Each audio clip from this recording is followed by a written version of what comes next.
ત્યારે બંસી અમને જણાવો કે આજે કેવા કેવા મિષ્ટાન બનશે, રસોડામાં કેવી તૈયારી ચાલી રહી છે, કેટલી માત્રામાં મહાપ્રસાદ બનશે?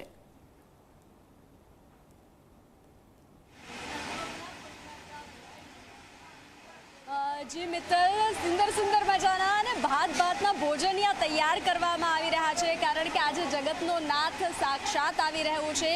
તો 15,000થી વધુ લોકો માટે અહીંયા મહાપ્રસાદ તૈયાર કરવામાં આવ્યો છે. અનેક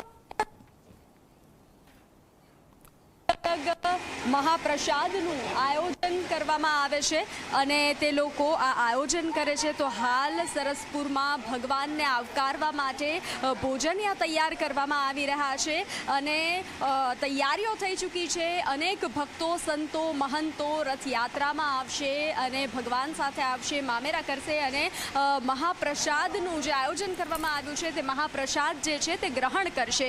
તો આપણે જે મહાપ્રસાદનું જેમણે આયોજન કર્યું છે, જેમણે આ બનાવ્યા છે, ભગવાન માટે જે ભોજનિયા તૈયાર કર્યા છે, ભક્તો માટે ભોજનિયા તૈયાર કર્યા છે, તેમની સાથે વાત કરવાનો પ્રયાસ કરીએ. કયા કયા પ્રકારના ભગવાન માટે ભોજનિયા તૈયાર કર્યા છે? અમારે લુવાડશરી યુવક મિત્ર મંડળ જે 48 વર્ષથી સતત આ જે પરંપરા છે જાળવી રાખી છે અને દર વર્ષની જેમ આ વર્ષે પણ આપણે અહીંયા પોળની અંદર જેટલા પણ રથયાત્રાની અંદર હરિભક્તો આવે છે એમને પંગતની રીતે આપણે શાંતિથી બેસાડીને જેની અંદર આપણે સ્વીટના ભોજનના રીતે આપણે મોહનથાળ, એની સાથે પૂરી અને બટેકાનું શાક જે સરસ રીતે આપણે પંગત પાડીને એમને શાંતિ જમાડીએ છીએ. અને આ વર્ષ જે અમારું છે એ 48 વર્ષ પૂર્ણ અમે કરીએ છીએ.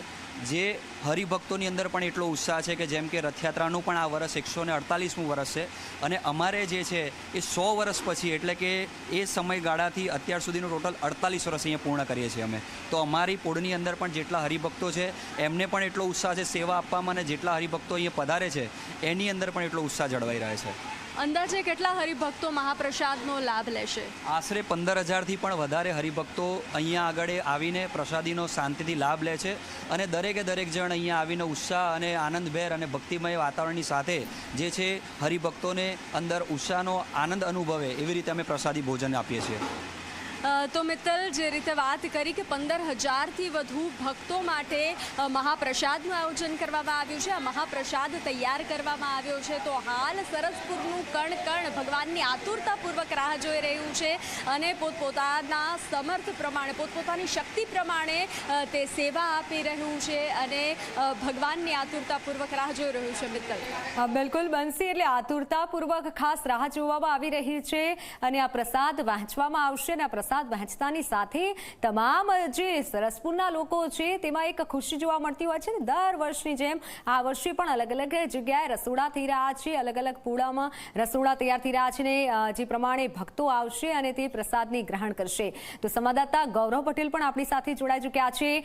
ગૌરવ, હાલ ત્યાં કેવો માહોલ છે? કારણ કે હવે બસ માત્ર થોડીક જ વાર અને પહિંદ વિધિ કરવામાં આવશે અને ત્યારબાદ ભગવાન નગરચર્યાએ નીકળશે.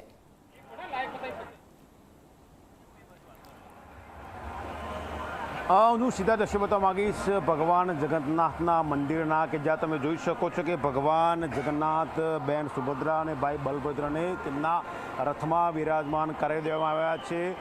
સંપૂર્ણ પોલીસ બંદોબસ્ત ગોઠવાઈ ચૂક્યો છે અને થોડી જ વારમાં રાજ્યના મુખ્યમંત્રી ભૂપેન્દ્ર પટેલ અહીંયા પહોંચશે. તેઓ ભગવાન જે રસ્તા ઉપરથી નગરચર્યા નીકળવાના છે રસ્તો સાફ કરશે અને સોના અને સાવરણીથી રસ્તો સાફ કરવાની આ પ્રક્રિયાને પહિંદ વિધિ તરીકે ઓળખવામાં આવતી હોય છે. એટલે પહિંદ વિધિની પ્રક્રિયા પૂર્ણ થયા બાદ જે ખલાસભાઈઓ છે તે ખલાસભાઈઓ રથને ખેંચીને રથયાત્રાનો શુભારંભ કરાવશે. એક રથ સાથે 400 ખલાસભાઈઓ અને કુલ મળીને 1200 ખલાસભાઈઓ હોય છે જે 3 અલગ અલગ રથ સાથે સંકળાયેલા હોય છે. ઉઘાડા પગે તેઓ રથને ખેંચીને અહીંથી સરસપુર સુધી લઈ જતા હોય છે અને સરસપુરથી રિટર્ન નિજ મંદિર સુધી લાવતા હોય છે. રાજ્યના મુખ્યમંત્રી પહિંદ વિધિ કરાવશે અને ત્યારબાદ રથયાત્રાનો શુભારંભ થશે. એટલે કે જે ભક્તો છેલ્લા 1 વર્ષથી રાહ જોતા હતા કે ક્યારે ભગવાન નગરચર્યાએ નીકળે ને તેમને દર્શનનો લાવો આપે, એ ભક્તોની જે છેલ્લા 1 વર્ષની પ્રતીક્ષા હતી તે આજે પૂર્ણ થશે. વર્ષના તમામ દિવસ જ્યારે ભક્તોએ ભગવાનના દર્શન કરવા આવે ત્યારે મંદિરનો સુધી લાંબા થવું પડતું છે. મંદિરના ગર્ભગૃહમાં ભગવાન બિરાજમાન થયેલા હોય છે અને ત્યાં તેમના દર્શન થતા હોય છે. પણ આજે નીલવર્ણની પોતાના બહેન અને ભાઈ બલભદ્ર સાથે નગરચર્યાએ નીકળશે. એટલે આજનો દિવસ ભક્તોનો છે. ભગવાન સામે ચાલીને ભક્તોને દર્શન આપવા છે. જગન્નાથ નગરચર્યાએ નીકળીને નગરજનોને દર્શન આપવાના છે. એ ઘડીને હવે માત્ર ગણતરીના સમય બાકી છે. રાજ્યના મુખ્યમંત્રીએ પહોંચશે, પહિંદ વિધિ કરશે અને પહિંદ વિધિની પ્રક્રિયા બાદ રથયાત્રાનો શુભારંભ છે.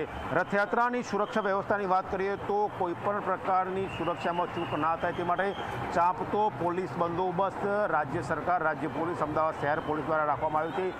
20,000 કરતાં વધારે પોલીસ જવાનો, પોલીસ અધિકારીઓ ઉપરાંત પેરામિલિટરી ફોર્સ સહિતની જે એજન્સીઓ છે તે આ રથયાત્રાની સુરક્ષામાં જોડાય છે. મૂવિંગ બંદોબસ્ત હોય, પુશિંગ બંદોબસ્ત હોય, ધાબા પોઈન્ટ હોય, અલગ અલગ પોઈન્ટ રાખવામાં આવે છે. આ ઉપરાંત જો વાત કરવામાં આવે તો 400 કરતાં વધારે સીસીટીવી સમગ્ર રૂટ ઉપર છે. વધારાના 150 સીસીટીવી શહેર પોલીસ દ્વારા લગાડવામાં આવ્યા છે. જે લાઈવ સીસીટીવી કહેવાય 184 તે રાખવામાં આવ્યા છે.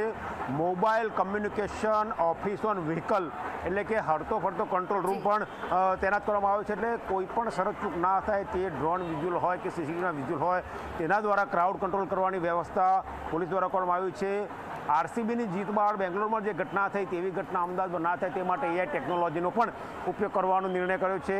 રથયાત્રાની વાત કરીએ તો ગજરાતથી યાત્રાની શરૂઆત થવાની છે. રથયાત્રામાં ગજરાત, પછી અખાડા, ટ્રક ઉપરની અલગ અલગ ઝાંખીઓ, ભજન મંડળીઓ અને રથ, આ લાંબી રથયાત્રા હોય છે. એટલે કોઈપણ પ્રકારની શરત ના થાય તે માટેની તમામ તૈયારીઓ સરકાર દ્વારા કરવામાં આવી છે. અને થોડી વારમાં રાજ્યના મુખ્યમંત્રી પહિંદ વિધિ કરશે અને ત્યારબાદ રથયાત્રાનો શુભારંભ કરાવશે. નિધિ. બિલકુલ. ત્યારે થોડીક જ વારમાં પહિંદ વિધિ કરવામાં આવશે અને પોલીસ વિભાગ સજ્જ છે અને ખાસ કરી કોઈ અનિચ્છનીય બનાવ ન બને તે માટે આ વખતે ખાસ એઆઈ ટેકનોલોજી અને અન્ય ટેકનોલોજીનો ઉપયોગ કરવામાં આવ્યો છે અને બાજ નજર સીસીટીવીથી નજર રાખવામાં આવી રહી છે.